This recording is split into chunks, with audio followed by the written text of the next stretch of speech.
Hello everyone, welcome है आपका प्रतिभा academy में। तो जैसे कि आपको पता है दोस्तों, बिहार स्टेट 2025 का एग्जामिनेशन 14 अक्टूबर 2025 से स्टार्ट हो रहा है। 14 अक्टूबर 2025 से लेके आपका 31 अक्टूबर 2025 तक आपका पेपर 1 का एग्जामिनेशन चलेगा और आपका फिर से 1 नवंबर से आपका पेपर 2 स्टार्ट हो रहा है। यानी जिनका पेपर लास्ट में है उनको अब टाइम मिल चुका है। 14 अक्टूबर को मेरे नॉलेज में आया कि साइंस का पेपर है, तो साइंस वाले बच्चों तैयार हो जाओ, आप 100% पास करोगे, कोई दिक्कत नहीं है। और जिनके पास टाइम है आप भी अपनी तैयारी में लगे रहिए। दोस्तों आज मैं आप लोगों के सामने इन्वायरमेंट यानी पर्यावरण लेके आया हूँ। सर ये जो आप पर्यावरण लाए हो, ये आप हमको कितना नंबर हेल्प करेगा? तो दोस्तों ये आपको 5 नंबर दिला देगा। कितना नंबर? 5 में 5 नंबर। ये वीडियो आपका लगभग 50 से 60 मिनट का बनेगा और 50 से 60 मिनट की वीडियो में आपका 5 नंबर फिक्स हो जाएगा, क्योंकि मैं सारा का सारा क्वेश्चन आपको बिहार विद्यालय परीक्षा समिति यानी स्टेट में जितना भी क्वेश्चन पूछा हुआ है, एक एक क्वेश्चन मैं आपको करवाऊंगा। सिंगल क्वेश्चन भी नहीं छोड़ूंगा और ना कोई क्वेश्चन अपने घर से करवाऊंगा, ठीक है?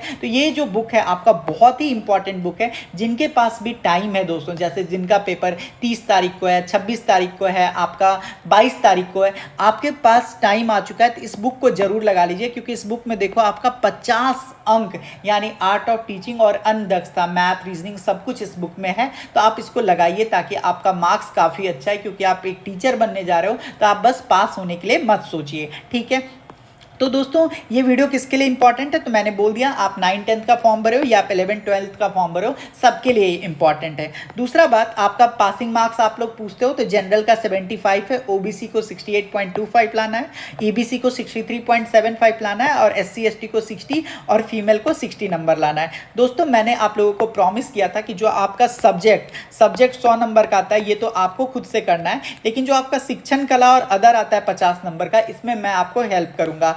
आर्ट ऑफ टीचिंग जो 30 नंबर का आता है, ये मैंने आपको कंप्लीट करवा दिया है। इस टाइप का आपको वीडियो मिलेगा, लास्ट 3 डे नाम से एक प्लेलिस्ट होगा, उसमें आपको ये वीडियो मिलेगा। इस वीडियो में मैंने आपको कंप्लीट थ्योरी और कंप्लीट एमसीक्यू करवाया है इसी वाले बुक से। तो आप इस वीडियो को जरूर देखिए, आपको 100% फायदा होगा ही होगा। मैंने आपको जीके जीएस करवा दिया, ठीक है? और आज मैं आपको इन्वायरमेंट करवाने जा रहा हूं, यानी मैं आपको टोटल 10 नंबर ये भी करवा दिया हूं, ठीक है? मैथ भी हो चुका है, तो 5 नंबर आपका मैथ का भी करवा दिया हूं। अब आपका आखिरी एक वीडियो बचा है रीजनिंग का, तो रीजनिंग भी हम आपको करवा देंगे। तो कंप्लीट हमने आपको 50 नंबर का तैयारी करवा दिया है और एक सिंगल क्वेश्चन भी अपने घर से नहीं लिया है। सारा का सारा क्वेश्चन आपके यूथ कंपटीशन टाइम बुक और बिहार विद्यालय परीक्षा समिति ने जो पूछा है आपसे, वही हमने करवाया है, ठीक है? आइए हम लोग अपना आज का सेशन स्टार्ट करते हैं। पहला क्वेश्चन आपके सामने आ चुका है, कह रहा है the world wetland day is celebrated on which day. तो सबसे पहले दोस्तों आप ये बताइए कि जो आपका वेटलैंड होता है ये क्या होता है? बताइए इसका आंसर कि जो आपका वेटलैंड होता है इसका मतलब क्या होता है। दोस्तों याद रखना, जो आपका वेटलैंड होता है हम लोग उसको बोलते हैं ऐसा भूमि, ऐसा लैंड जो क्या हो, आपका नमी या दलदली वाला हो। ऐसा आपका भूमि जो आपका नमी या दलदली वाला जो क्षेत्र होता है, उसी को हम लोग वेटलैंड बोलते हैं। उसी को हम लोग क्या बोलते हैं? वेटलैंड बोलते हैं। दोस्तों आप लोग याद रखिएगा कि जो आपका कन्वेंशन हुआ था वेटलैंड के रिगार्डिंग, जो आपका कन्वेंशन हुआ था वेटलैंड के रिगार्डिंग, ये कहाँ पे हुआ था? ये आपका हुआ था ईरान में। ईरान में दोस्तों एक शहर है, जिस शहर का नाम है रामसर, जिसका नाम क्या है? रामसर, ठीक है? इसी वजह से आप लोग पढ़ते होंगे रामसर साइट। ये क्या है? ये कन्वेंशन है। तो ये जो कन्वेंशन हुआ था, इसी कन्वेंशन के तहत आपका 2 फरवरी को डिसाइड किया गया था कि उस दिन से आपका क्या मनाया जाएगा? वर्ल्ड वेटलैंड डे मनाया जाएगा। समझ में आया? वर्ल्ड वेटलैंड डे मनाया जाएगा और इसलिए मनाया जाएगा ताकि जो लोग हैं वो जागरूक हो पाए। किसके रिगार्डिंग? तो आपका वेटलैंड के रिगार्डिंग, ठीक है? ठीक है, समझ में आ गया? आप बोलोगे हाँ सर समझ में आ गया। आपसे पूछा जाएगा कि जो आपका वर्ल्ड वेटलैंड डे है, ये दुनिया के सामने पहली बार कब सेलिब्रेट किया गया था? तो आप लोग डेट याद रखना, 2 फरवरी 1997 को जो आपका वर्ल्ड वेटलैंड डे है, ये पहली बार सेलिब्रेट किया गया था। आपसे पूछा जाएगा कि जो आपका वर्ल्ड वेटलैंड डे है, इसका जो कन्वेंशन हुआ था, ये कौन से वर्ष हुआ था? तो आप लोग याद रखना, ये हुआ था आपका 1971 में। कब हुआ था? 1971 में, 2 फरवरी 1971 में ये चीज हो गया था और इसको सेलिब्रेट पहली बार किया गया था 2 फरवरी 1997 को। और वेटलैंड का मतलब होता है नमी या दलदली वाला भूमि क्षेत्र। क्लियर? देखो सेकंड क्वेश्चन कह रहा है कि Durand cup is associated with which of the following game. बताइए जो आपका डूरेंट कप किस खेल से संबंधित है। बताइए दोस्तों, जो आपका पोलो होता है, जो आपका पोलो होता है ये किससे सेलिब्रेट, जो आपका पोलो गेम है इसमें कौन कौन सा ट्रॉफी आपको मिलता है। तो आप बोलोगे कि जो आपका पोलो गेम होता है इसमें आपको मिलता है एजार कप। इसमें आपको क्या मिलता है, इसमें आपको मिलता है एजार कप। इसमें आपको क्या मिलता है, आप बोलोगे इसमें आपका पोलो में मिलता है एजार cup, classic cup, Radha Mohan cup. किस में मिलता है, पोलो में। अगर आपसे पूछा जाए कि पोलो गेम में क्या क्या कौन कौन सा कप मिलता है तो आप बोलोगे पोलो गेम में आपका मिलता है Radha Mohan cup, classic cup और एजार कप। अगर आपसे पूछा जाए कि फुटबॉल में क्या क्या मिलता है तो आप लोग बोलोगे डीसीएम ट्रॉफी। डीसीएम ट्रॉफी किस में मिलता है दोस्तों, आपका फुटबॉल में मिलता है। रोबर्स कप किस में मिलता है तो आप लोग बोलोगे फुटबॉल में मिलता है। डूरंट कप, जो आपका डूरंट कप है ये भी किस में मिलता है तो आपका फुटबॉल में मिलता है। क्रिकेट में क्या क्या मिलता है तो आप लोग जानते हो रणजी ट्रॉफी मिलता है, ईरानी ट्रॉफी मिलता है, सीके नायडू ट्रॉफी मिलता है। ठीक है, हॉकी में क्या क्या मिलता है तो हॉकी में मिलता है आपका बैटन कप। जो आपका बैटन कप होता है ये किस में मिलता है, हॉकी में मिलता है। ठीक है, आगा खां कप किस में मिलता है, आपका हॉकी में मिलता है। एक बार फिर से रिवीजन करवा देता हूं, पोलो जब आप खेलोगे तो आपको एजार कप मिलेगा, क्लासिक कप मिलेगा, राधा मोहन कप मिलेगा। जब आप फुटबॉल खेलोगे तो आपको डूरंट कप मिलेगा, रोवर्स कप मिलेगा, डीसीएम ट्रॉफी मिलेगा। ठीक है, जब आप क्रिकेट खेलोगे तो आपको रणजी ट्रॉफी मिलेगा, ईरानी ट्रॉफी मिलेगा, सीके नायडू ट्रॉफी मिलेगा। जब आप हॉकी खेलोगे तो आपको आगा कप, बैटन कप और रंगस्वामी कप मिलेगा। ठीक है, आपसे पूछ रहा है खरपतवार क्या होता है। दोस्तों याद रखना, जो आपका खरपतवार होता है ना ये एक ऐसा पौधा होता है जो क्या होता है, जो आपका कहीं पे उग रहा होता है। इसे हम उगाना नहीं चाहते हैं लेकिन ये क्या होता है, उग जाता है। समझ में आ गया, जो आपका खरपतवार होता है ये क्या होता है, आपको इसको उगाना नहीं चाहते हो लेकिन ये उग जाता है और ये क्या करता है, हम लोगों को नुकसान पहुंचाता है। किसको नुकसान पहुंचाता है, तो जो भी हम फसल या पौधा लगाते हैं उसको ये क्या करता है, नुकसान पहुंचाता है। इसी वजह से इस खरपतवार को हम लोग क्या बोलते हैं, अवांछित पौधे बोलते हैं। क्या बोलते हैं, अवांछित पौधे बोलते हैं। यानी हम इसे उगाना तो नहीं चाह रहे थे लेकिन ये क्या हो गया, खुद से उग गया। समझ में आ गया, ऐसा पौधा जो ऐसे क्षेत्र में उग रहा हो जहां उसे उगना नहीं चाहिए उसे ही हम लोग क्या कहते हैं, उसे ही हम लोग खरपतवार पौधे बोलते हैं। और इस ये क्या करता है, हमारा जो भी फसल होता है, जो भी हमारा पौधा होता है उसको नुकसान करता है। कैसे नुकसान करता है, तो हमारे पौधा को बढ़ने नहीं देता है। क्यों, क्योंकि उसका जो न्यूट्रिएंट्स होता है, उसका जो खाना वगैरह होता है उसको ये क्या कर लेता है, उसको भी ये खा लेता है। ठीक है, समझ रहे हो ना, उसका जो हम अपने प्लांट को भोजन देते हैं उस प्लांट के भोजन को ये भी खरपतवार खा लेता है। तो ये कैसा पौधा है, अवांछित पौधा है, इसका हम लोग को यूज नहीं है। चलिए बताइए 4 नंबर कह रहा है निम्नलिखित में से कौन सा जानवर खतरे में। बताइए, ये तो आप लोग को पता होगा कि निम्नलिखित में से कौन सा जानवर खतरे में। दोस्तों याद रखना कि जो आपका इसमें कह रहा है बंदर, नहीं बंदर तो आपको इजीली देखने के लिए मिल जाता है तो बंदर नहीं होगा। हिरन, बताइए हिरन होगा क्या, आप बोलोगे नहीं, जो आपका हिरन है ये भी नहीं होगा। दोस्तों याद रखना कि भारत में अभी क्या है, बाघ और बाइसन में जो आपका बाघ है ना इसका वर्तमान में क्या है कि आपका बहुत ही कम संख्या हो गया है। और साथ साथ भारत के साथ साथ दुनिया भर में भी जो बाघ का संख्या है उसमें भारी क्या है, भारी गिरावट आया है। और इसका मुख्य कारण ये है कि जो लोग होते हैं, जो मनुष्य हैं वो बहुत बदमाश हो गए हैं और वो लोग क्या कर रहे हैं, इस बाघ का अवैध रूप से शिकार कर रहे हैं। ठीक है, इसी वजह से भारत सरकार ने 1973 में प्रोजेक्ट टाइगर बनाया था। प्रोजेक्ट टाइगर नामक एक प्रोजेक्ट बनाया था जिसका मेन काम यही था कि बाघों को क्या करना है, हमें सेफ करना है। ठीक है, तो निम्नलिखित में से कौन सा जानवर खतरे में, तो आप लोग बोलोगे बाघ। क्या हुआ है बाघ में, तो बाघ का संख्या घट रहा है। इसी वजह से भारत सरकार ने 1973 में प्रोजेक्ट टाइगर स्टार्ट किया था। और प्रोजेक्ट टाइगर का एक ही उद्देश्य था कि जो भी आपका बाघ है उसको क्या करना है, विलुप्त होने से बचाना है। क्लियर, देखो सारा स्टेट का क्वेश्चन है, एक भी क्वेश्चन मैं अपने घर से नहीं करवा रहा हूं। कह रहा है हम छोटी जल टंकियों में मछली रखते हैं जिन्हें कहा जाता है। दोस्तों देखो, जो आपका छोटी जल टंकी होता है ना उसके अंदर हम लोग क्या रखते हैं, उसके अंदर हम लोग मछली रखते हैं और वो क्या होता है, एक्वेरियम कहलाता है। आप लोग देखते होंगे ऑफिस वगैरह में जो रहता है पानी के अंदर मछली, उसको हम लोग क्या कहते हैं, एक्वेरियम कहते हैं। कह रहा है जल टंकियों में मछली रखते हैं, कहते हैं कुत्ता घर कहता है। बताइए कुत्ता घर कहलाएगा, हम लोग पानी के अंदर मछली रखेंगे तो कुत्ता घर कैसे कहलाएगा, एक्वेरियम आपका राइट आंसर हो जाएगा। ठीक है, ये क्या होता है, एक कंटेनर जैसा होता है जिसमें हम लोग मछली रखते हैं, पेड़ पौधा, ताकि सुंदर दिखे। ठीक है दोस्तों, अब आप लोगों के लिए एक इम्पॉर्टेंट सूचना है। जो कोई भी शिक्षण कला अभी तक नहीं पढ़े हैं, आप हमारा ये जो वीडियो है बिहार स्टेट 2025 शिक्षण कला का, इस वीडियो को ज़रूर देखिए। इस वीडियो में मैंने आपको कंप्लीट शिक्षण कला का थ्योरी और ये जो बिहार विद्यालय परीक्षा समिति का बुक है इसमें का दोस्तों अब एक ज़रूरी सूचना, जो कोई भी शिक्षण कला अभी तक नहीं पढ़ा है आप इस वीडियो को ज़रूर देख लीजिए। इस वीडियो में आपको कंप्लीट थ्योरी मिल जाएगा और साथ में आपका सारा का सारा प्रीवियस ईयर क्वेश्चन मिल जाएगा जो कि बिहार विद्यालय परीक्षा समिति ने आपसे पूछा है। दोस्तों गलत हो गया। दोस्तों अब एक ज़रूरी सूचना, जिनको ये हमारे नोट्स के बारे में पता है आप 2 मिनट आगे बढ़ा के देख लीजिए और जिनको नहीं पता है वो सुन लीजिए। दोस्तों जैसे कि आपको पता है कि जो आपका बिहार स्टेट 2025 है उसका जो शिक्षण कला है उसका मैंने कंप्लीट थ्योरी यानी 2023-2024 का जो भी प्रश्न है वो सारा का सारा करवा दिया है और साथ में थ्योरी भी करवाया है, टोटल का टोटल 13 टॉपिक का। और ये जो क्वेश्चन है ये आपका बिहार विद्यालय परीक्षा समिति का जो यूथ कंपटीशन टाइम का बुक आता है इससे मैंने करवाया, यानी एक भी सिंगल क्वेश्चन मैंने अपने घर से नहीं करवाया। आपको बस क्या करना है, आपको ये हमारा शिक्षण कला का नोट्स परचेज करना है जिसमें मैंने देखो चैप्टर 1, ठीक है, आपका चैप्टर 2 हो गया, ठीक है, मैंने आपको कंप्लीट अच्छे से करवाया। ये देखो आपका चैप्टर 3 है, ठीक है, ये आपका चैप्टर 4 है, चैप्टर 5 है। इसको आप क्या करना है, इसको आप प्रिंट आउट करवा लेना। जब आप इसको प्रिंट आउट करवा लोगे उसके बाद आप हाईलाइटर ले लेना और आराम से मार्क करते करते पढ़ना, आपको काफ़ी मज़ा आएगा। इसमें सारे साइंटिस्ट, सारे मनोवैज्ञानिक वगैरह के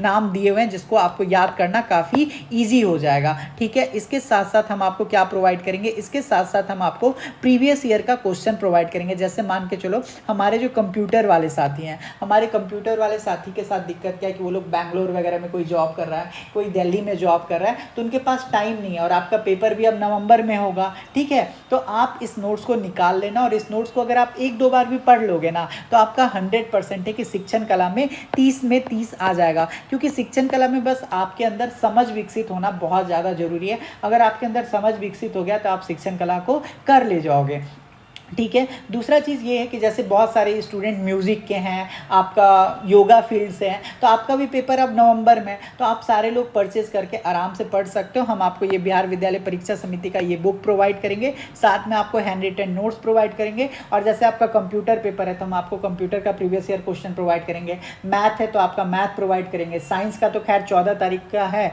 तो 14 वाले बच्चों के लिए तो अब क्या ही, लेकिन जिन बच्चों का भी बाद में पेपर है तो आप आराम से परचेज कीजिए और अच्छा नंबर लाइए। बस आपको पास होना ही उद्देश्य नहीं होना चाहिए, आप एक शिक्षक बनने जा रहे हो तो आपका उद्देश्य होना चाहिए अच्छा नंबर लाने का, ठीक है। तो आप सारा कुछ देख लियो। अगर आपको ये चाहिए तो 9430851094 पे आप मैसेज कर देना, हम आपको 189 में नोट्स प्रोवाइड कर देंगे और साथ में ये सारा बुक और जो भी आपका सब्जेक्ट का बुक है वो हम आपको फ्री में दे देंगे, ठीक है। मार्केट में जाओगे तो 700-800 रुपये का आपको बुक ही आएगा, तो 10-12 दिन में उतना 10-12 दिन के लिए उतना पैसा लगाना कहीं से सही नहीं है। तो आप आराम से PDF लीजिए और हमने आपको सारा कुछ करवाया हुआ है, आप उससे कीजिए, ठीक है। ये वीडियो 1-2 बार बीच में आएगा तो जो भी स्टूडेंट को सूचना मिल गया आप उसको क्या कर लीजिएगा, फॉरवर्ड कर लीजिएगा, क्योंकि हमारा काम है इन्फॉर्मेशन देना। क्योंकि हमारे लगभग 800 प्लस बच्चे नोट्स परचेज किए हैं, लेकिन फिर भी बहुत सारे ऐसे बच्चे जिनको नहीं पता है जो कमेंट करते हैं, तो ये सूचना उनके लिए होता है, आप इस चीज़ को कंसीडर करेंगे, ठीक है। तो आइए हम लोग स्टार्ट करते हैं नेक्स्ट क्वेश्चन को। नेक्स्ट क्वेश्चन कीजिए दोस्तों, क्या कह रहा है,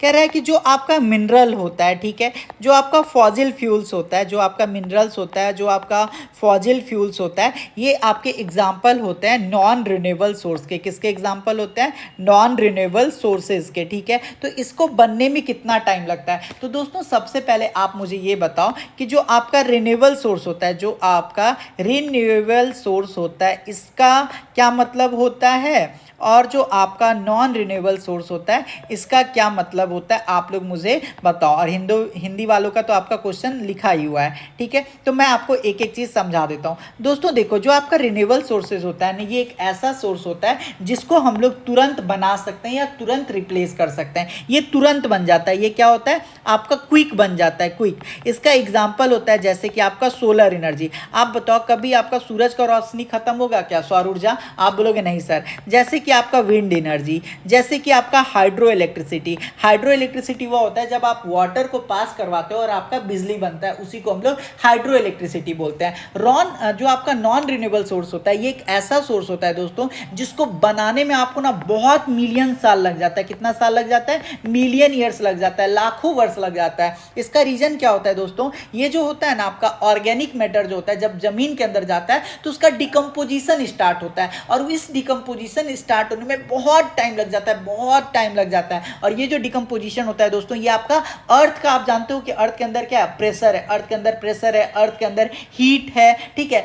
जब बहुत ज़्यादा प्रेशर उस पर पड़ता है, बहुत ज़्यादा हीट पड़ता है, तब वो धीरे धीरे डिकम्पोजिशन स्टार्ट होता है और इसको बनने में आपको लाखों वर्ष लग जाता है। जैसे कि आपका पेट्रोल हो गया, जैसे कि आपका कोयला हो गया, जैसे कि आपका नेचुरल गैस हो गया, ये सारा क्या है, ये सारा आपका नॉन रिन्यूएबल सोर्सेज है। नॉन रिन्यूएबल सोर्सेज हम लोग उसी को बोलते हैं जिसको बनने में क्या लगता है, बहुत ज़्यादा टाइम लग जाता है। तो राइट ऑप्शन क्या हो जाएगा आपका, ऑप्शन नंबर सी हो जाएगा। नेक्स्ट क्वेश्चन देखिए दोस्तों, आपसे क्या कह रहा है कि निम्नलिखित में से कौन सा जानवर गंभीर रूप से खतरे में था और केंद्र सरकार ने उनकी सुरक्षा के लिए कई परियोजनाओं की घोषणा की। बताइए इसका आंसर क्या होगा। दोस्तों देखो, जो आपका केंद्र सरकार है ना, मुख्यतः जो आपका एशियाई शेर होता है, एशियाई शेर, आपका एक सींग वाला गेंडा और कश्मीरी हिरन के लिए प्रोजेक्ट लाई, क्योंकि ये लोग विलुप्त होने वाले थे। इसी वजह से भारत सरकार ने इनको बचाने के लिए कई सुरक्षा परियोजना लेके आए ताकि इनको क्या किया जा सके, बचाया जा सके। तो आपका एशियाई शेर, हाँ इसके लिए भी गवर्नमेंट ऑफ इंडिया ने लाया था, कश्मीरी हिरन, हाँ इसके लिए भी लाया था, और एक सींग वाले गेंडा के लिए भी लाया था। तो राइट ऑप्शन क्या हो जाएगा, सभी। दोस्तों याद रखिएगा, भारत सरकार एक प्रोजेक्ट लाई थी लायन को बचाने के लिए, ये था आपका प्रोजेक्ट लायन। आपसे कभी भी पूछा जाए कि प्रोजेक्ट लायन क्यों आया था, तो भारत में जो आपका शेर है उसको बचाने के लिए प्रोजेक्ट लायन आया था। और ये कब आया था दोस्तों, तो 2020 में आया था। अब आपका आ रहा है गेंडा, तो गेंडा के लिए भी एक परियोजना आया था, ठीक है। गेंडा परियोजना जो था ये कब आया था, तो 1987 में आया था। और हिगुल परियोजना जो था ये आपका 1970 में आया था। तो इस बात को याद रखिएगा। तो कश्मीरी हिरन, एक सींग वाला गेंडा और एशियाई शेर, इन तीनों को भारत सरकार ने बचाया था, ठीक है। किससे, विलुप्त होने से। प्रोजेक्ट लायन कब आया था, 2020 में। गेंडा परियोजना कब आया था, 1987 में। हिगुल परियोजना कब आया था, तो आप लोग बोल देना 1970 में आया था, ठीक है। चलिए बताइए, ये क्वेश्चन का आंसर तो आप सारे लोग जानते हैं, बताइए, मुझे तो नहीं बताना होगा। देखो कह रहा है which one of the given option was the first national park establish in India. आपको बताना है कि इन चारों दिए गए ऑप्शन में से कौन सा ऐसा विकल्प है जो सबसे पहले स्टैब्लिश हुआ था, ठीक है। देखो यहाँ पे आपके पास ऑप्शन है कान्हा राष्ट्रीय उद्यान, Dudhwa national park, Jim Corbett national park, none of these. बताइए आपका क्या हो जाएगा, बताइए दोस्तों। क्या आप लोगों को पता है कि जो आपका दुधवा नेशनल पार्क है ये कब बना था, तो ये आपका 1977 में बना था। कब बना था, 1977 में। कान्हा नेशनल पार्क का बात करें तो ये आपका 1955 के बाद स्थापित किया गया था। कब किया गया था, 1955 के बाद। और जो आपका जिम कॉर्बेट नेशनल पार्क है ये आपका 1936 में स्थापित किया गया था। तो बताइए इन तीनों में से कौन सा सबसे पहले स्थापित किया गया था, तो आप लोग बोलोगे ऑप्शन नंबर सी हो जाएगा आपका gym Corbett national park. Clear. चलिए दोस्तों, क्वेश्चन नंबर 9 कह रहा है आपसे, इंग्लिश वालों के लिए मैं लिख देता हूं। क्वेश्चन नंबर 9 आपसे क्या कह रहा है, क्योंकि इंग्लिश वाले स्टूडेंट मुझसे गुस्सा रहते हैं कि आप बस हिंदी में पढ़ाते हो, जबकि मैं खुद आईसीएसई से हूँ, मुझे हिंदी में पढ़ाने में डिफिकल्ट होता है। चलो देखो, कह रहा है ओजोन स्तर के उच्च होने पर जीवित रहने के लिए किस प्रकार की सावधानियां बरतनी चाहिए। देखो दोस्तों, आपसे पूछ रहा है कि जब ओजोन लेवल, इंग्लिश वालों ध्यान से सुनो, जो आपका ओजोन लेवल है, अगर आपका ओजोन लेवल हाई हो जाता है, अगर आपका ओजोन लेवल हाई हो जाता है तो आप क्या प्रिकॉशन लोगे अपने आप को जिंदा रखने के लिए। क्लियर हो गया। तो देखो दोस्तों, आप लोग याद रखना, जब भी ओजोन लेवल हाई हो जाता है तो आपको सबसे पहले क्या रहना चाहिए, हाइड्रेटेड रहना चाहिए। कैसा रहना चाहिए आपको, हाइड्रेटेड। हाइड्रेटेड का मतलब होता है आप पानी भरपूर पियोगे। क्या करोगे, पानी बहुत ज़्यादा भरपूर पियोगे। क्लियर हो गया। जब आप बहुत ज़्यादा पानी पी लेना है। और दूसरा चीज़ कह रहा है कम ड्राइव करें। बिल्कुल, अगर आपको जो ड्राइव करना है ना वो कम करना है, आपको एक सुरक्षित इन्वायरमेंट यानी आपके घर में रहना है, तो आपको ड्राइव कम करना है, आपको पानी पीना है, ठीक है। इससे क्या हो सकता है, आप ओजोन के स्तर जब बढ़ रहा होगा तो आप बचोगे। तो राइट ऑप्शन क्या हो जाएगा आपका, ए और बी दोनों हो जाएगा। अब सवाल आता है कि जो आपका ओजोन होता है इसको हम लोग कैसे मेजर करते हैं। अगर आपसे पूछा जाए कि जो ओजोन का थिकनेस होता है उसको कैसे हम लोग मेजर करते हैं, तो आप लोग बोलना कि जो ओजोन का थिकनेस होता है उसको मेजर करते हैं हम लोग डॉप्सन यूनिट में। किस में मेजर करते हैं, डॉप्सन यूनिट में। इंग्लिश में भी डॉप्सन और हिंदी में भी आपका डॉप्सन। क्लियर हो गया। अगर आपसे पूछा जाए कि जो आपका ओजोन है उसका जो मोटाई होता है उसको हम लोग कैसे मेजर करते हैं, तो आप लोग बोल देना डॉप्सन इकाई से मेजर किया जाता है, ठीक है। आपसे पूछा जाता है कि ये जो ओजोन होता है ये क्या होता है, तो आप लोग बोल देना ओजोन जो होता है आपका एक लेयर होता है जो हमारे पृथ्वी का क्या करता है, सुरक्षा करता है। क्या है, कैसे, तो यूवी रेज से बचाता है। आप जानते हो ना कि सूरज से जो है आपका यूवी रेज आता है, अगर वो डायरेक्ट आ जाए तो हम सारे लोग के लिए बहुत हार्मफुल हो जाएगा। इसी वजह से ये जो ओजोन लेयर होता है ये हमें क्या करता है, बचाता है, ठीक है। चलिए नेक्स्ट क्वेश्चन देखो, कह रहा है निम्नलिखित में से किस योजना का उपयोग अपशिष्ट परियोजना योजना के रूप में किया जाता है, प्रबंधन योजना के रूप में किया जाता है। दोस्तों देखो आपसे क्वेश्चन पूछ रहा है which of the following, which of, तब तक हिंदी वाले अपना आंसर बताइए। क्या कह रहा है, which of the following plan, which of the following plan, which of the following plans is used as a waste management plan, बताइए। इज यूज्ड एज अ, यार मैंने स्पेलिंग गलत लिख दिया, is used as a waste management plan, waste management plan, बताइए क्या होगा इसका आंसर। हिंदी इंग्लिश वालों को लेके चलना ना बहुत टफ काम हो जाता है, बट कोई नहीं।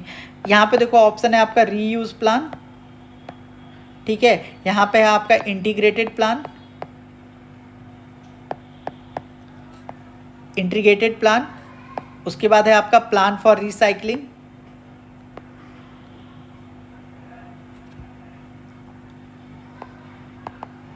और फिर है आपका रिडक्शन प्लान। ठीक है, आपसे कह रहा है which of the following plan is used as a waste management plan, ठीक है, अपशिष्ट प्रबंधन योजना के रूप में क्या किया जाता है। दोस्तों देखो आप सारे लोग जानते हो कि हम लोग किसी भी चीज़ को यूज़ करते हैं, जैसे मान के चलिए मैं पेन को यूज़ कर लिया, ठीक है, अब वो पेन खराब हो गया तो हमारे लिए वो क्या हो गया, अपशिष्ट पदार्थ हो गया। तो उस अपशिष्ट पदार्थ यानी जो आपका वेस्ट प्रोडक्ट हो गया, उस वेस्ट प्रोडक्ट को हम लोग कैसे यूज़ करें अगली बार से, इसको हम लोग किसके अंदर रखते हैं। तो दोस्तों याद रखना, जब कभी भी आप लोग कोई भी वेस्ट प्रोडक्ट, जैसे आप लोग जैसे अभी पेन को यूज कर रहे हो तो आपका पेन आपके लिए काम के लिए है, लेकिन जब आपका पेन खराब होगा तो आप उसको फेंक दोगे, लेकिन उस पेन को दोबारा से यूज किया जाता है। इसी को हम लोग इंटीग्रेटेड प्लान के अंदर रखते हैं। इसमें क्या होता है, जो आपका पेन खराब हो गया उसको दोबारा से क्या किया जाएगा, दोबारा से मॉडिफाई करके बनाया जाएगा। क्लियर हो गया। देखो नेक्स्ट क्वेश्चन कह रहा है वन आवरण को बढ़ाने के लिए व्यापक रूप से वृक्षारोपण को जाना जाता है। दोस्तों याद रखना, आपसे क्वेश्चन कह रहा है कि जो आपका ट्री प्लांटेशन करते हो ना दोस्तों, जो आप लोग ट्री प्लांटेशन करते हो,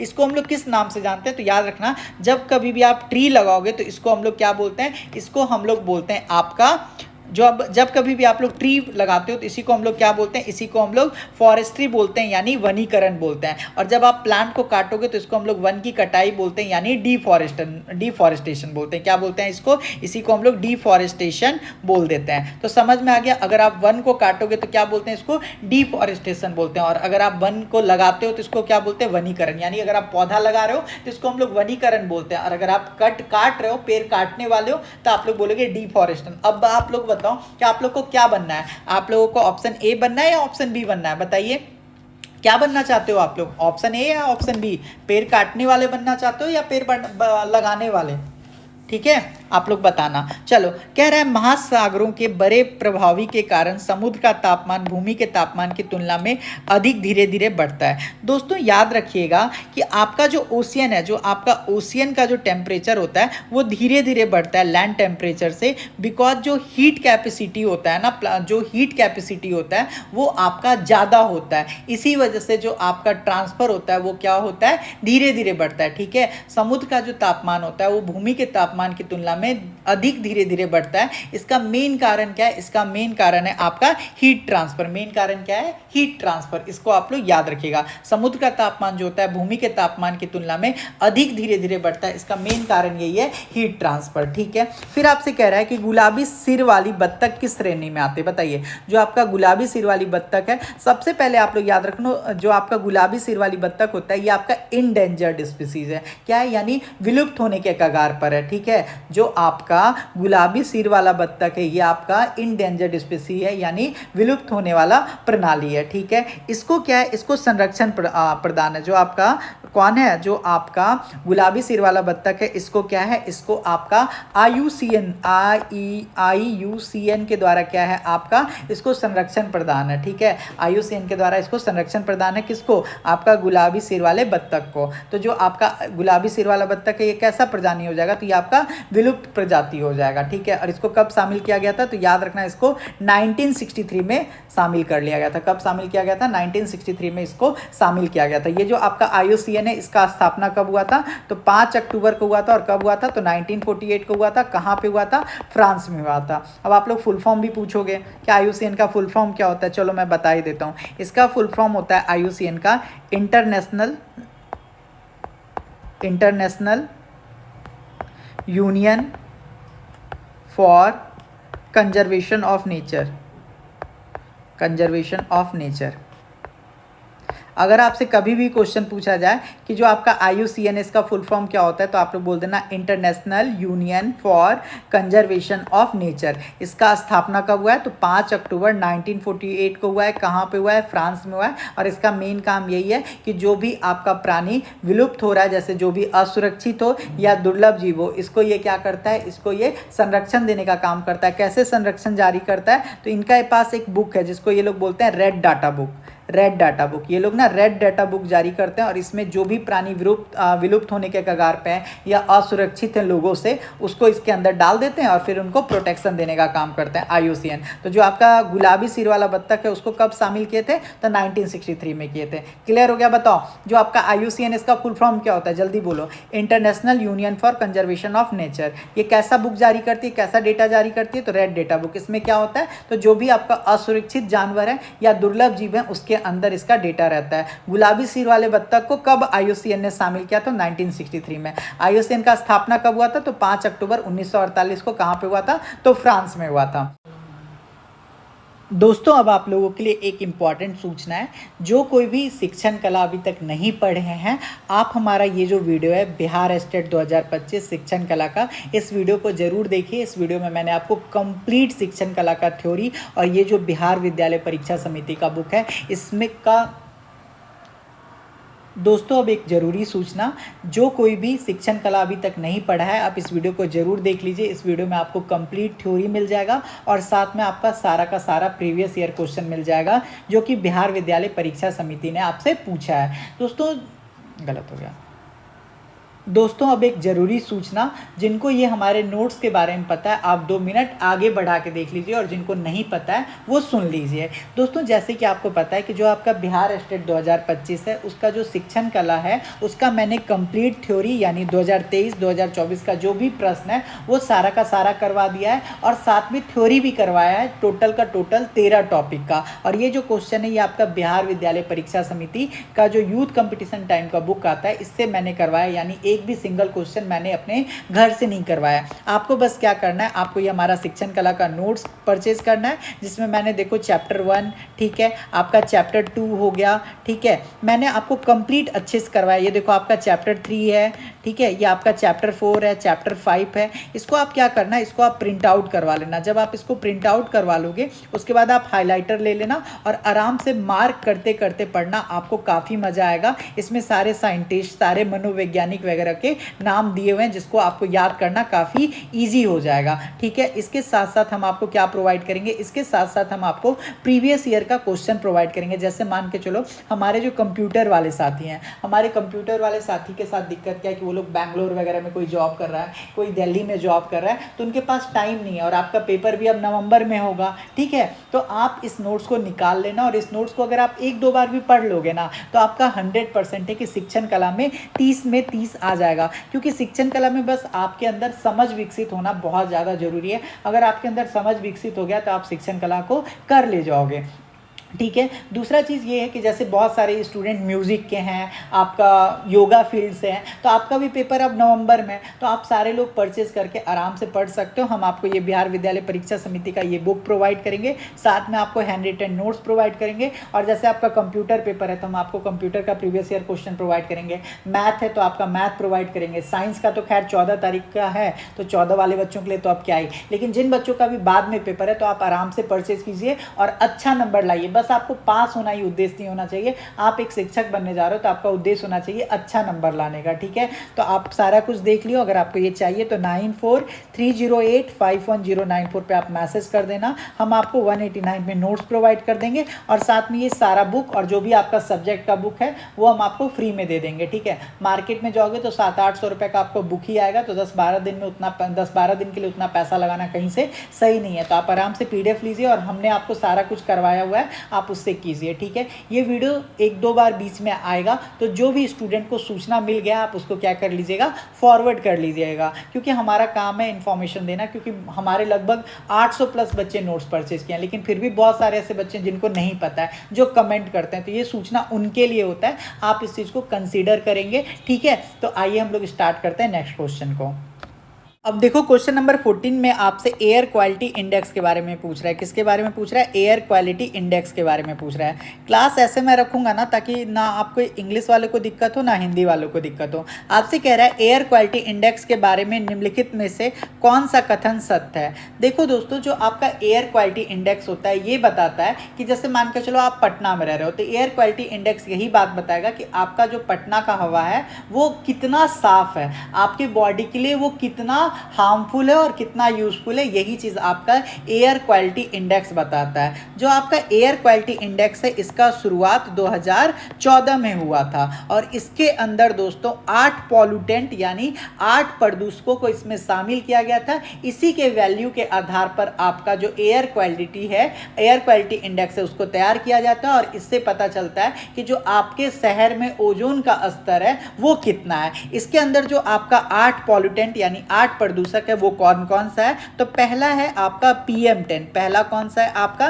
PM10। दूसरा है आपका PM2.5। इसको हम लोग बोलते हैं, PM का मतलब होता है पर्टिकुलेट मैटर, ठीक है, पर्टिकुलेट मैटर 2.5, ठीक है। तीसरा याद रखिएगा आपका होता है नाइट्रोजन डाइऑक्साइड। चौथा होता है आपका सल्फर डाइऑक्साइड। पांचवा होता है आपका कार्बन मोनोऑक्साइड, कार्बन मोनोऑक्साइड। छठा जो होता है 6, ये होता है आपका ओजोन यानी O3।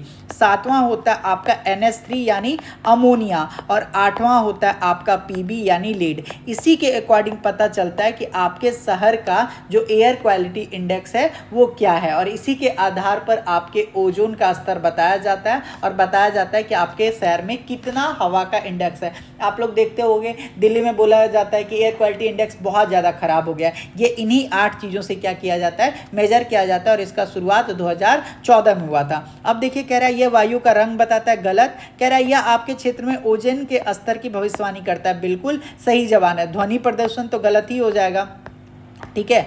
फिर देखो क्वेश्चन क्या कह रहा है। क्वेश्चन कह रहा है 15वां, निम्नलिखित में से कौन सा ठोस अपशिष्ट को निपटाने के लिए उपयोग की जाने वाली सबसे पुरानी और सबसे आम विधि है। दोस्तों यहाँ पे सॉलिड वेस्ट के बारे में पूछ रहा है कि जो आपका सॉलिड वेस्ट होता है उसको हम लोग कैसे डिस्पोज करते हैं, इसके बारे में आपको बताना है। दोस्तों आप लोग को पता है, आप लोग देखते होंगे कि जब कभी भी जो कचरा वाला आता है, बोलता है ना कचरा वाला आता है आपके यहाँ सुबह सुबह, ठीक है, तो वो जो कचरा वाला होता है आप देखते होंगे कचरा वाला ले जाके शहर का बाहरी जो छोर होता है वहाँ पे जो जमीन खाली होता है या जमीन जो गड्ढा वगैरह रहता है वहाँ पे जाके क्या करता है, सारा गंदगी को, सारा सॉलिड वेस्ट को क्या करता है वहीं पे डिपॉजिट कर देता है। इससे क्या होता है, जो लैंड होता है वो भरता है, और इसी को हम लोग लैंडफिल के नाम से जानते हैं। यानी जो आपका सबसे पुराना और सबसे आम विधि है वो आपका लैंडफिल है। इससे क्या किया जाता है, जो भी आपका अपशिष्ट पदार्थ होता है उसको क्या किया जाता है, एक साइड पे डिपोज कर दिया जाता है, ठीक है।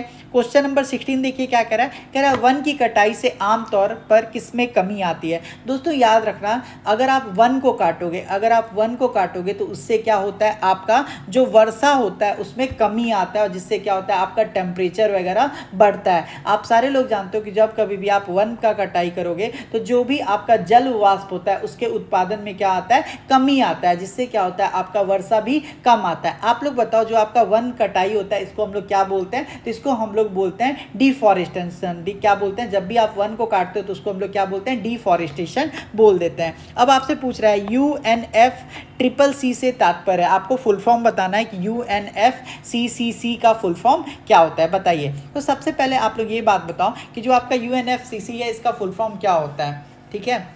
इसका फुल फॉर्म होता है दोस्तों, यू से होता है आपका यूनाइटेड, एन से होता है आपका नेशन, एफ से होता है आपका फ्रेमवर्क, सी से होता है आपका कन्वेंशन ऑफ क्लाइमेट चेंज। समझ में आ गया। UNFCCC का फुल फॉर्म क्या होता है, आप लोग बोलोगे यू से होता है आपका यूनाइटेड, यू से क्या होता है आपका यूनाइटेड, एन से होता है आपका नेशन, एफ से होता है फ्रेमवर्क, सी से होता है आपका कन्वेक्शन ऑन क्लाइमेट चेंज, ठीक है, समझ में आ गया। United nation framework convention on climate change जो है ये आपका UNFCCC का क्या है, फुल फॉर्म है। ठीक है, आप लोग याद रखिएगा पर्यावरण की रक्षा करने के लिए ये वाला संधि किया गया था।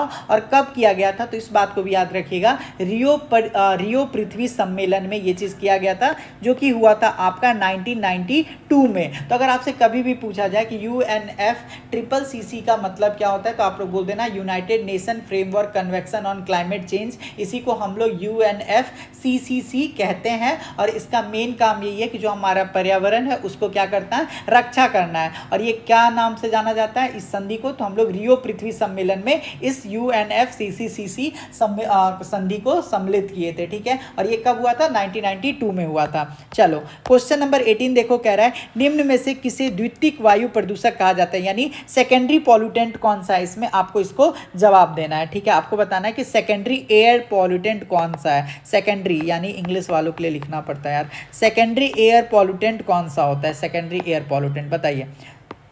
आपके पास ऑप्शन है pan, ozone, carbon monoxide, nitrogen dioxide, बताइए कौन सा होगा। दोस्तों आप लोग हमेशा याद रखना कि जो आपका ओजोन होता है, जो आपका ओजोन होता है वो हमेशा क्या होता है, तो जो आपका ओजोन होता है ये हमेशा हमारा सेकेंडरी पॉल्यूटेंट के अंदर आता है। ठीक है, जो आपका ओजोन होता है वो किसके अंदर आता है, तो जो आपका ओजोन होता है ये हमेशा आपका सेकेंडरी पॉल्यूटेंट के अंदर आता है। जैसे आपका ओजोन हो गया, कार्बनिक एरोसोल हो गया, ये सारा क्या है, ये सारा आपका सेकेंडरी एयर पॉल्यूटेंट है।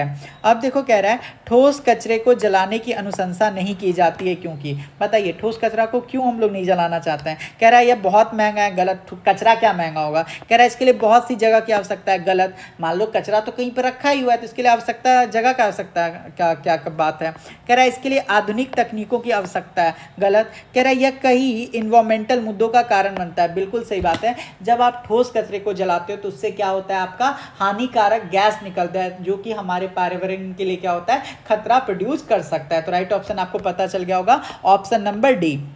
ठीक है, कह रहा है किस प्रकार की खेती से वनों की कटाई अधिक होती है। आपसे पूछ रहा है कि किस टाइप का अगर आप खेती करते हो तो जो आपका डिफॉरेस्टेशन होता है वो बहुत ज़्यादा आपका बढ़ जाता है। तो दोस्तों आप लोग याद रखिएगा कि जो आपका सब्सिस्टेंस एग्रीकल्चर होता है, जो आपका सब्सिस्टेंस एग्रीकल्चर होता है उसमें क्या होता है, आपका जो वन होता है उसका कटाई जो होता है बहुत ज़्यादा बढ़ जाता है। यानी जो आपका निर्वाह की कृषि होता है इसके अंदर जो आपका वन होता है उसका कटाई बहुत ज़्यादा बढ़ जाता है, इसके अंदर बहुत ज़्यादा डिफॉरेस्टेशन करना पड़ता है। ठीक है, क्लियर हो गया। किस प्रकार का खेती से वनों की कटाई अधिक होती है। दोस्तों याद रखिएगा कि जो आपका निर्वाह कृषि होता है इससे जो आपका वन होता है इसका कटाई बहुत ज़्यादा होता है। इंग्लिश में हम लोग बोलते हैं जब कभी भी आप सब्सिस्टेंस एग्रीकल्चर करते हो तो इससे क्या होता है, आपका वनों का कटाई जो होता है वो बढ़ जाता है। आपसे कह रहा है निम्नलिखित देश की अर्थव्यवस्था सबसे बड़ी वार्षिक CO2 उत्सर्जन के लिए जिम्मेदार है। तो आप लोग याद रखिएगा दोस्तों, जो आपका USA और चीन ये दुनिया का सबसे बड़ा अर्थव्यवस्था वाला देश है, और यहाँ पे जो आपका कार्बन डाइऑक्साइड है इसका उत्सर्जन भी सबसे ज़्यादा होता है। तो ये दोनों देश आपका CO2 के उत्पादन के लिए जिम्मेदार हैं। कह रहा है इनमें से कौन सा वन उत्पाद के प्रत्यक्ष उपयोग की संदर्भित नहीं करता है। दोस्तों याद रखना, जैसे आपका प्रत्यक्ष और अप्रत्यक्ष यानी डायरेक्ट और इनडायरेक्ट का जब बात करता है तो जैसे आपका चढ़ने के लिए घास, इसमें आप डायरेक्ट फॉरेस्ट का यूज कर रहे हो, दवा इसमें आप डायरेक्ट फॉरेस्ट का यूज कर रहे हो, टोकरियों के लिए बांस इसमें भी आप डायरेक्ट रूप से आप फॉरेस्ट का यूज कर रहे हो। लेकिन जो आपका गोंद और रेजिन है ये आप डायरेक्ट रूप से फॉरेस्ट का यूज नहीं कर रहे हो, ये आपका डायरेक्ट रूप से फॉरेस्ट का प्रोडक्ट नहीं है। तो आपका गोंद और रेजिन जो होगा ये करेक्ट आंसर हो जाएगा, आपका ऑप्शन नंबर बी हो जाएगा। दोस्तों अगर आप अभी तक भी चैनल को सब्सक्राइब नहीं किए हो तो सब्सक्राइब कर दीजिए और दोस्तों के साथ इस वीडियो को शेयर कीजिए। आप हमारा सपोर्ट कीजिए, हम आपका पूरा का पूरा सिलेबस को कंप्लीट करवा देंगे तय टाइम से पहले। ठीक है, फिर आपसे कह रहा है इनमें से कौन सा वनों को हानि का कारण नहीं बनता है। ठीक है दोस्तों याद रखना, जैसे आप बांध बनाते हो और खनन करते हो तो आपका फॉरेस्ट काटना पड़ेगा ना। आप बांध बनाओगे तो आपको क्या करना होगा, जो भी बांध के एरिया में नदी के किनारे पेड़ होगा उसके लिए काटना होगा, तो वन का हानि हो रहा है। ईंधन के लिए लकड़ी, सही बात है, अगर आपको लकड़ी चाहिए तो आपको क्या करना होगा, पेड़ काटना होगा, तो वन का हानि हो रहा है। फिर आपका कह रहा है इंडस्ट्रियलाइजेशन, ठीक है, इसमें भी क्या होता है, आपका वन काटना होता है, तो ये भी आपका वन को हानि करता है। कौन नहीं करता है, तो आपका प्रजातियों का लुप्त होना। मान लो अगर शेर लुप्त हो गया, ठीक है, शेर अगर लुप्त ही हो गया, या आपका कोई भी जानवर है लुप्त हो गया तो उससे क्या वन को प्रभाव पड़ेगा, कोई नहीं पड़ेगा। तो राइट ऑप्शन आपका ऑप्शन नंबर ए हो जाएगा। अब देखो कह रहा है विश्व पर्यावरण दिवस कब मनाया जाता है। दोस्तों याद रखना जो आपका विश्व पर्यावरण दिवस है ये आपका सेलिब्रेट किया जाता है 5 जून को। कब सेलिब्रेट किया जाता है? 5 जून को। पहली बार कब सेलिब्रेट किया गया था? तो 5 जून 1974 को आपको विश्व पर्यावरण दिवस पहली बार सेलिब्रेट किया गया था। और इसका घोषणा किसने किया था? तो आप लोग बोल देना संयुक्त राष्ट्र संघ ने इसका घोषणा किया था। और क्यों किया था? ताकि हम लोग पर्यावरण को क्या करें, बचा सकें। और कब किया था? तो 1972 में किया था। 1972 में आपका संयुक्त राष्ट्र संघ ने आपका विश्व पर्यावरण दिवस का घोषणा किया था। पहली बार मनाया गया था 5 जून 1974 को। ऑप्शन नंबर डी हो जाएगा। ठीक है, कह रहा है इनमें से किसमें हम खारा जल पारिस्थितिक तंत्र पा सकते हैं। ठीक है, तो दोस्तों याद रखना जो आपका डेल्टा नदी है, जो आपका डेल्टा नदी है इसी में आप लोग खारा जल पा सकते हो। तो ऑप्शन नंबर सी जो हो जाएगा ये सही जवाब हो जाएगा। ठीक है, समझ में आ गया। आप लोग एक चीज़ बताओ जो आपका पारिस्थितिक तंत्र होता है इसमें क्या होता है। देखो जैसे आपका नदी है, जल है, तलछट है, महासागर है, झील है या दूसरी नदी में जिसमें प्रवाहित होती हैं उसी को हम लोग क्या बोलते हैं, उसी को हम लोग पारिस्थितिक तंत्र बोल देते हैं। निम्न में से किस गैस को ग्रीन हाउस गैस कहा जाता है? इसका आंसर तो आप लोगों को देना होगा। ठीक है दोस्तों, याद रखना जो आपका ग्रीन हाउस गैस होता है ये ऐसा गैस होता है जो हमारे अर्थ के टेम्परेचर को बढ़ाने का काम कर रहा है। ग्रीन हाउस गैस क्या करता है? तो ग्रीन हाउस गैस जो है हमारे अर्थ के टेम्परेचर को, अर्थ के तापमान को बढ़ाने का काम करता है। जो हमारा प्रमुख ग्रीन हाउस गैस है वो क्या क्या है? तो जैसे याद रखो आपका कार्बन डाइऑक्साइड, आपका मीथेन CH4, आपका CFC क्लोरोफ्लोरोकार्बन कहाँ से निकलता है? AC से निकलता है। आपका O3, आपका जल वाष्प, ये सारा क्या है दोस्तों? ये सारा ग्रीन हाउस गैस है। और इसी के कारण से क्या होता है आपके पृथ्वी का टेम्परेचर बढ़ते जा रहा है। तो आपसे पूछ रहा है मीथेन, हाँ जो आपसे क्या पूछ रहा है निम्नलिखित में से किस गैस को ग्रीन हाउस गैस कहा जाता है? नाइट्रोजन नहीं, नाइट्रोजन मैंने आपको बताया क्या? आप बोलोगे नहीं सर आपने तो नहीं बताया। ठीक है, फिर आपसे क्या कह रहा है? फिर आपसे कह रहा है मीथेन, हाँ मीथेन जो होता है CH4 आपका ग्रीन हाउस गैस होता है। कार्बन डाइऑक्साइड, हाँ ये भी आपका ग्रीन हाउस गैस होता है। तो A और C दोनों हो जाएगा। राइट ऑप्शन आपका क्या हो जाएगा? डी हो जाएगा। तो ग्रीन हाउस गैस कौन कौन सा हो जाएगा? देखो आपका ग्रीन हाउस गैस हो जाएगा कार्बन डाइऑक्साइड, आपका CH4 यानी मीथेन, आपका नाइट्रस ऑक्साइड यानी N2O, ठीक है, और आपका क्या हो जाएगा? क्लोरोफ्लोरोकार्बन, ठीक है, आपका O3 और आपका जल वाष्प। ठीक है, क्लियर हो गया इतना बात? आप बोलोगे हाँ सर क्लियर हो गया। 27 बताइए क्या कह रहा है? How many main component are there in integrated waste management. आपसे कह रहा है जो 27 है इसमें कह रहा है how many main component are there in integrated waste management. दोस्तों याद रखना जो आपका इंटीग्रेटेड वेस्ट मैनेजमेंट होता है इसके अंदर जो मुख्य घटक होते हैं वो क्या होते हैं? वो आपके टोटल 3 होते हैं। वो क्या होते हैं? आपके 3 होते हैं। पहला होता है वेस्ट रिडक्शन, आपको जो अपशिष्ट है उसका आपको कमी करना है और उसका रोकथाम करना है। दूसरा होता है वेस्ट कलेक्शन, यानी आप जो कचरा फैला रहे हो उसका आप कलेक्शन कैसे करोगे और उसका सेग्रीगेशन यानी उसको छांटोगे कैसे। ठीक है, तीसरा होता है आपका वेस्ट ट्रीटमेंट एंड डिस्पोजल। तो जो आपका इंटीग्रेटेड वेस्ट मैनेजमेंट है उसके अंदर 3 चीज़ होता है। सबसे पहला होता है कि आप कचरा को कम कैसे करोगे, अपशिष्ट का कमी कैसे करोगे, रोकथाम कैसे करोगे। दूसरा चीज़ होता है आप कलेक्ट कैसे करोगे। तीसरा चीज़ होता है आप उसको छांटोगे कैसे। चौथा चीज़ आपका होता है वेस्ट ट्रीटमेंट और आपका डिस्पोजल। तो आपका 3 चीज़ होता है। 3 चीज़ कौन कौन सा? वेस्ट रिडक्शन, मैं लिख दे रहा हूँ, waste reduction integrated waste management के अंदर पहला चीज़ आता है आपका वेस्ट रिडक्शन, दूसरा आता है आपका वेस्ट कलेक्शन। ठीक है, पहला तो आपका यही उद्देश्य होना चाहिए कि जो हमारा कचरा फैल रहा है वो कम फैले। उसके बाद अगर फैल गया है तो आप कलेक्शन करोगे यानी जमा करोगे। तीसरा चीज़ होता है वेस्ट ट्रीटमेंट, अब कचरा का आप ट्रीटमेंट भी तो करोगे ना ताकि उसमें से कुछ यूजफुल चीज़ निकल पाए। आप बोलोगे हाँ सर, तो 3 ही होता है, 3 घटक। फिर देखो आपसे क्या कह रहा है? एल नीनो घटना होती है, बताइए एल नीनो घटना क्या होता है? एल नीनो घटना होता है, बताइए क्या होता है ये चीज़। तो दोस्तों याद रखना जो आपका एल नीनो घटना होता है ये कहाँ पे होता है? प्रशांत महासागर में होता है। कहाँ पे होता है? आपका प्रशांत महासागर में होता है। ठीक है, याद रखना प्रशांत महासागर में पेरू के समुद्री सतह के गर्म होने की घटना को हम लोग क्या कहते हैं?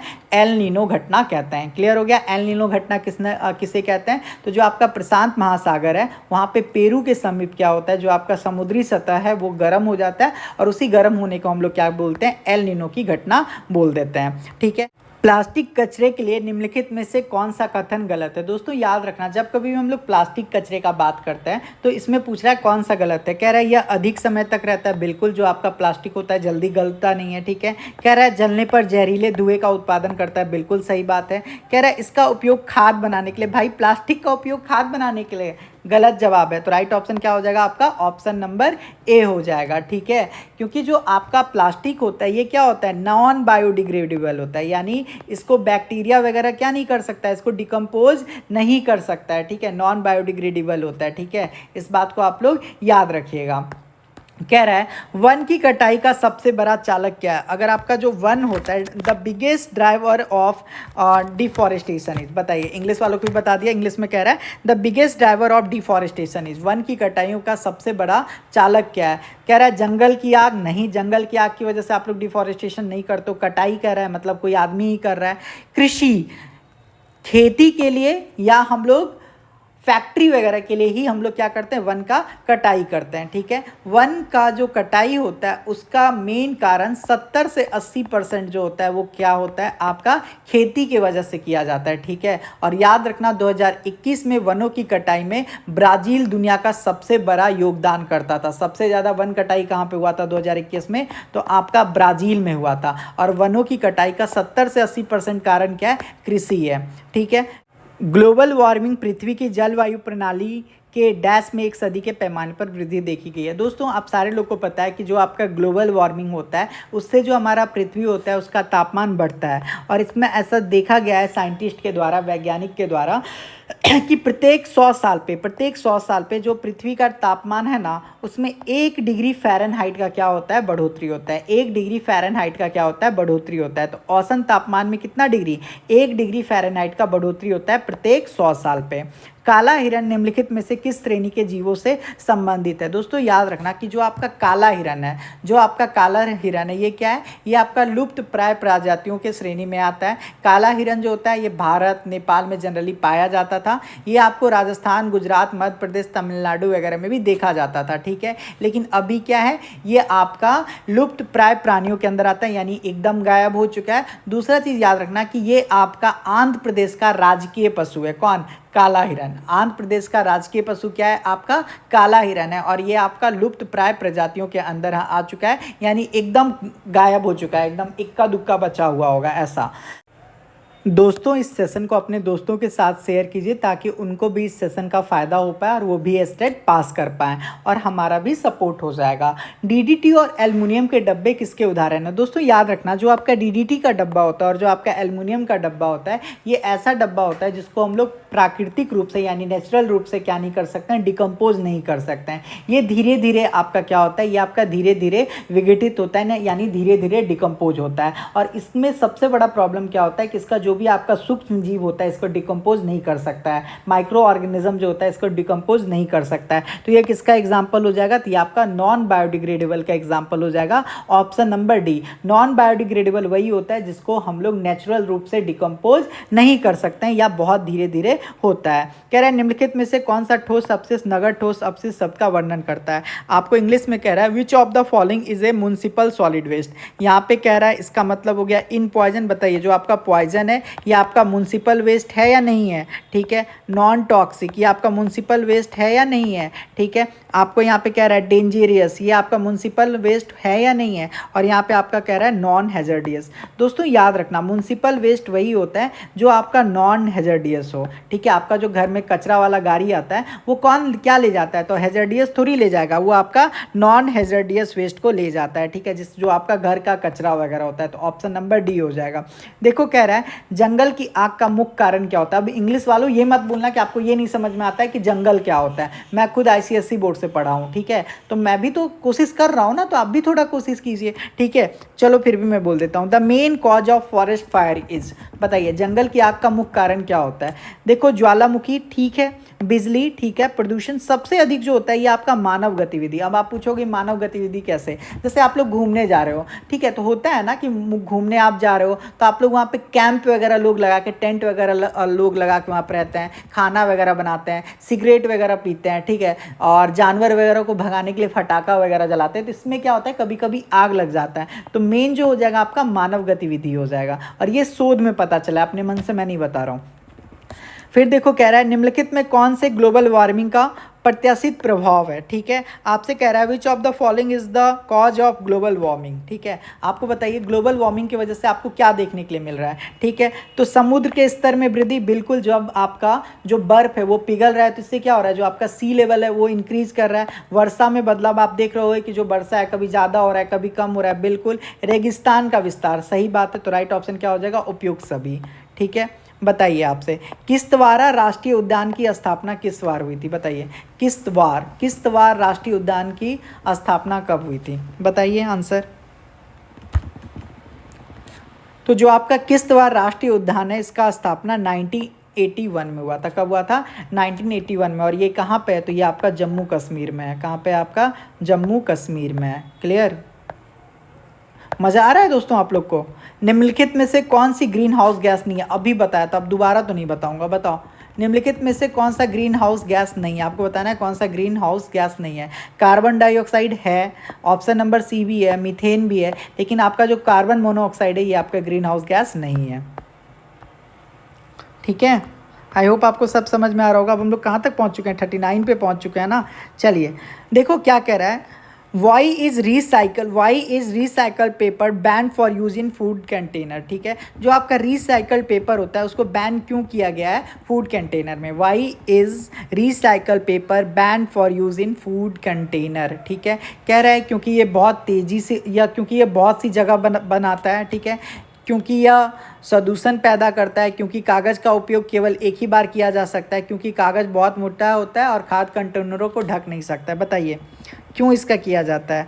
तो दोस्तों सबसे मेन जो इम्पॉर्टेंट होता है जिसके वजह से जो आपका रिसाइकल पेपर है उसको बैन किया गया है फूड कंटेनर में, क्योंकि ये क्या करता है ना, आपका कॉन्टिमेशन करता है, ठीक है। तो इस बात को आप लोग याद रखना, ठीक है। कह रहा है निम्नलिखित में से कौन से प्रदूषक स्मोक के कारण के लिए जिम्मेदार है, बताइए स्मोक के लिए कौन जिम्मेदार है। तो आप लोग याद रखना है स्मोक के लिए जो जिम्मेदार होता है वो क्या होता है आपका, वो होता है आपका व्हीकल्स। जो व्हीकल्स वगैरह से जो गैस निकलते हैं वही आपका स्मोक के लिए क्या होता है, आपका जिम्मेदार होता है, ठीक है। क्लियर हो गया। फिर कह रहा है एक पारिस्थितिक तंत्र में आपस में जुड़ी हुई श्रृंखलाओं की एक विस्तृत श्रृंखला एक साथ मिलकर एक बनाती है। तो ये क्या बनाती है बताइए, तो ये आपका एक तरह से खाद्य जाल बनाती है। क्या बनाती है, खाद्य जाल बनाती है, ठीक है। एक पारिस्थितिक तंत्र आपस में जुड़ी हुई श्रृंखलाओं की एक विस्तृत संख्या एक साथ मिलकर एक खाद्य जाल बनाती है, ठीक है।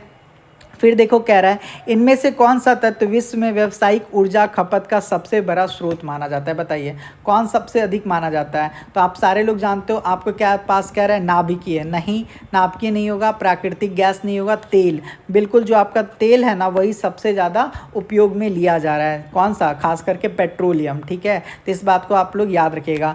जो आपका तेल है इसका उपयोग 39% है, कोयला का उपयोग 28% है, प्राकृतिक गैस भी हो जाएगा, ठीक है। तो सबसे अधिक किसका हो जाएगा, आपका तेल का हो जाएगा, ये बात आप लोग ध्यान में रखना। वायुमंडल की इनमें से कौन सी परत ओजोन परत से बनी है जो पराबैंगनी, वायुमंडल की इनमें से कौन सी परत ओजोन परत से बनी है जो यूवी प्रकाश को अवशोषित करने के लिए जिम्मेदार है। दोस्तों आप लोग याद रखिएगा कि ये देखिए ये हमारा क्या है, प्यारा पृथ्वी है। यहाँ पे ये क्या है, आपका घर है, ये क्या है, आपका हाउस है। जहाँ पे आपका घर होता है इसी को हम लोग क्या बोल देते हैं, इसी को हम लोग ट्रोपोस्फेयर के नाम से जान जाते हैं। जब आप अपने घर से ऊपर जाते हो तो आपको मिलता है स्ट्रेटोस्फेयर। आपको क्या मिलता है, स्ट्रेटोस्फेयर। स्ट्रेटोस्फेयर का क्या होता है दोस्तों, 2 लेयर होता है। एक लेयर में आपका एयरक्राफ्ट उड़ता है, ठीक है, आपका हवाई जहाज, और एक लेयर जो होता है आपका ओजोन लेयर होता है। यहीं से जो सूरज से आने वाली पैरावैग्निक किरणें है इसको क्या कर दिया जाता है, ऊपर भेज दिया जाता है। जब आप इसके भी ऊपर जाओगे तो आपको यहाँ पे मिलेगा मीजोस्फीयर। कौन मिलेगा आपको, मीजोस्फीयर मिलेगा। यहाँ पे आपका मीटियोर्स वगैरह टकराता है और यहीं पे ख़त्म हो जाता है। जब आप मीसोस्फीयर से भी ऊपर जाओगे तो आपको कौन सा लेयर मिलेगा, आपको मिलेगा थर्मोस्फीयर। आपको कौन सा लेयर मिलेगा, थर्मोस्फीयर। यहाँ पे क्या होता है, तो यहाँ पे आपका सैटेलाइट वगैरह होता है, ठीक है। जब आप थर्मोस्फीयर से भी ऊपर जाओगे तो आपको मिलेगा एक्सोस्फीयर, और ये एक्सोस्फीयर जो होता है ये वही होता है जहाँ पे आपका अंतरिक्ष स्टेशन वगैरह है। तो ट्रोपोस्फीयर, स्ट्रेटोस्फीयर, मीजोस्फीयर, थर्मोस्फीयर और आपका एक्सोस्फीयर, ठीक है। आई होप आपको समझ में आ गया होगा। और आप बताइए कि आपसे यही पूछा था ना, जहाँ से यूवी प्रकाश को अवशोषित कर दिया जाता है तो कौन सा स्फीयर होगा, स्ट्रेटोस्फीयर, जहाँ पे आपका एयरक्राफ्ट उड़ता है और उसके ऊपर ओजोन लेयर होता है। तो ऑप्शन नंबर सी हो जाएगा। क्लियर। क्वेश्चन नंबर 44 का जवाब दीजिए, क्या कह रहा है, among the following fuel of energy which is the most environmental friendly. तो आप सारे लोग जानते हो, देखो जो आपका हाइड्रोजन होता है ना, इसी को हम लोग फ्यूचर एनर्जी भी बोलते हैं। क्या बोलते हैं, फ्यूचर एनर्जी भी बोलते हैं। और ये अगर इसका यूज़ करना हम लोग स्टार्ट कर देंगे तो ये क्या होगा, हमारा एक ऐसा ईंधन बनेगा जो हमारे पर्यावरण के लिए सबसे अनुकूल होगा। जो आपका हाइड्रोजन होता है इसके अंदर कोई भी कलर नहीं होता है। जो आपका हाइड्रोजन होता है ये एक आपका गंधहीन गैस है, ठीक है, इसका कोई भी महक वगैरह नहीं होता है, ठीक है। और इसको हम लोग फ्यूचर फ्यूल के नाम से भी जानते हैं। किसको, हाइड्रोजन को हम लोग इसको भविष्य की ऊर्जा के रूप में भी देखते हैं, ठीक है। तो याद रखिएगा हाइड्रोजन, ठीक है। तो दोस्तों इसी के साथ मैंने आपको एस्टेट का जितना भी क्वेश्चन आया था सारा का सारा करवा दिया। ये देखिए अब आपका मैथ्स है जो कि मैथ्स भी कंप्लीट करवा दिया गया है। तो आई होप आपको सेशन पसंद आया होगा, और सेशन पसंद आया होगा तो आप लोग कमेंट कीजिएगा, लाइक कीजिएगा, फिर हम आपको रीजनिंग भी करवा देंगे, ठीक है। और अपने दोस्तों के साथ ज़रूर शेयर कीजिए।